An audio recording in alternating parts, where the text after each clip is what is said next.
반갑습니다, 여러분. 오늘은 고령화 시대에서 가장 큰 사회적 문제 중 하나인 치매에 대해서 알아보겠습니다. 시작 전 따봉과 댓글 알고 계시죠? 자, 출발해 봅시다.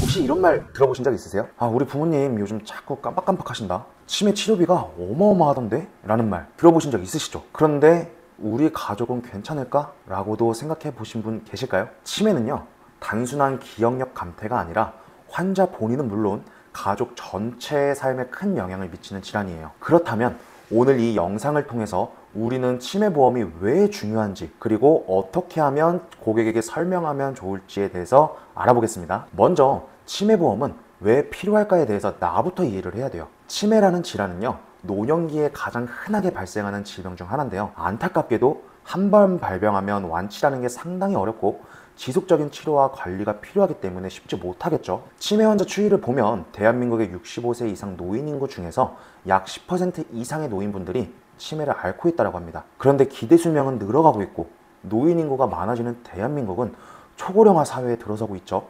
그렇다는 건 앞으로도 계속해서 치매 환자가 늘어가겠다라고 예상할 수가 있습니다. 더불어 연도별로 보더라도 치매 환자는 매해마다 늘어가는 결과 수치로 확인할 수가 있었어요. 현재 2024년도 치매 환자가 약 104만 명 정도라고 하는데, 지금부터 25년 뒤인 2050년도에는 치매 환자가 315만 명이 넘어설 거라는 예상 추이도 확인할 수가 있었습니다. 26년 차이인데 치매 환자 수는 3배 이상 늘어난다는 거예요. 그만큼 고령화 사회가 빠르게 진행된다는 거고 더 이상 남 얘기가 아니라는 거죠. 이것을 우리 설계사님들 가족에게 놓여진 현실이라고 생각해 본다면 어떻게 다가올까요? 우리는 먼저 그 감정이라는 게 필요합니다. 그리고 계속해서 늘어가는 치매 환자는 치료를 위한 비용은 연간 얼마나 발생될까요? 치매는 단순히 진료비만의 문제가 아니에요. 간병비, 생활비, 보호시설 이용료까지 포함하면 연간 수천만 원의 비용이 발생할 수도 있고요. 2022년도에 평균적인 치매 환자의 연간 치료비는 약 2,220만 원 정도로 추정되었습니다. 또한 치매 상태에 따라 발생하는 비용 역시도 차이가 있는데요, 아무래도 중증으로 진행될수록 더욱더 관리가 필요하기 때문에 비용 발생은 피할 수 없는 것이 사실이겠죠. 그렇다면 치매 진단의 조건은 어떠한지 좀 한번 알아볼까요? 치매보험을 설계할 때 가장 중요한 부분도 바로 진단 조건이에요. 고객에게 가장 정확하게 설명해야 하는 부분이기도 하죠. 치매 진단은 일반적으로 CDR 척도라는 검사를 통해서 이루어지는데요, 경도, 경증 치매죠. CDR 1점 이상일 때예요. 일상생활에 약간의 지원이 필요하지만 혼자서 생활은 가능한 정도로 볼 수 있고요. 중동도 치매는 CDR 2점 이상일 때예요. 일상생활이 어려워서 보호자의 도움이 필요합니다. 이때부터. 중증 치매는 CDR 3점 이상일 때부터예요. 말 그대로 중증이기 때문에 24시간 간병이 필요한 상태를 뜻하겠죠. 이렇게 치매라는 것을 진단받고 점수에 따른 상태를 부여받게 되는데, 보험사에서는 어떻게 지급을 하는지 한번 볼까요? 먼저 보험사마다 보장 기준이 다를 수 있지만 일반적으로 CDR 척도 1점 경증부터 보장이 시작되는 경우가 많이 있어요. 따라서 고객이 치매보험에 가입할 때 어느 단계에서부터 보장받을 수 있는지를 반드시 체크해서 알려줘야 됩니다. 회사마다 보장 기준이 다르다는 것을 보여드리려면 해당 A보험사에서는 주계약 아래 특약으로 경도, 경증, 중등도, 중증을 따로 넣었거든요. 그 말은 즉 해당 A보험사는 CDR 1점부터 지급받기 위해서는 특약을 따로 구성해야 된다는 거고, 다른 보험사의 상품에서는 주계약 안에 경증도 포함되어 있을 수 있다라는 거예요.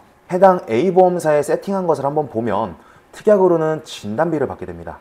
경증, 중등도, 중증에 따라서 진단을 받으면 가입 구자만큼 진단비가 지급이 되고, 주계약에서는 생활자급을 지급을 해요. 어떻게 해요? 매월 지급을 하고 언제까지? 종신토록.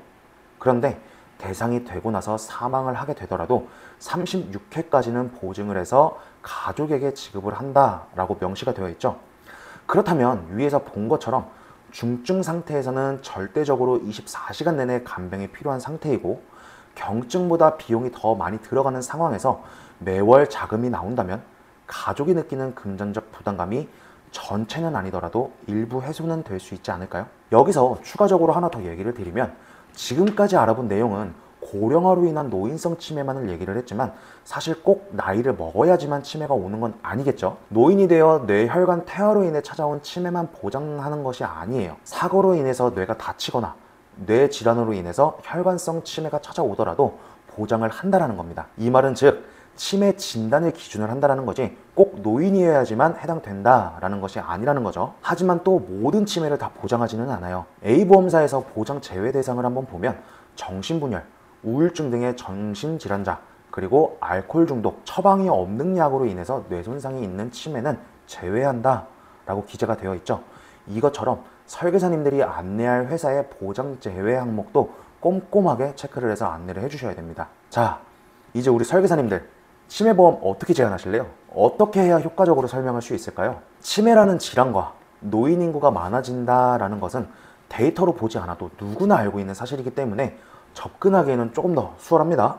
하지만 우리는 전문가잖아요. 내가 생각했을 때 치매에 대해서 고객에게 가시화시켜 줄 수 있는 자료를 먼저 만들어 주세요. 치매 환자가 나날이 늘어가고 있는 상황에서 연간 비용은 어느 정도 들어가는지도 인지가 되었다면 누가 가장 힘든 것인가? 누구를 위해 가입해야 되는 것인가? 우리 부모님이 치매라면 나는 어떻게 할 것인가?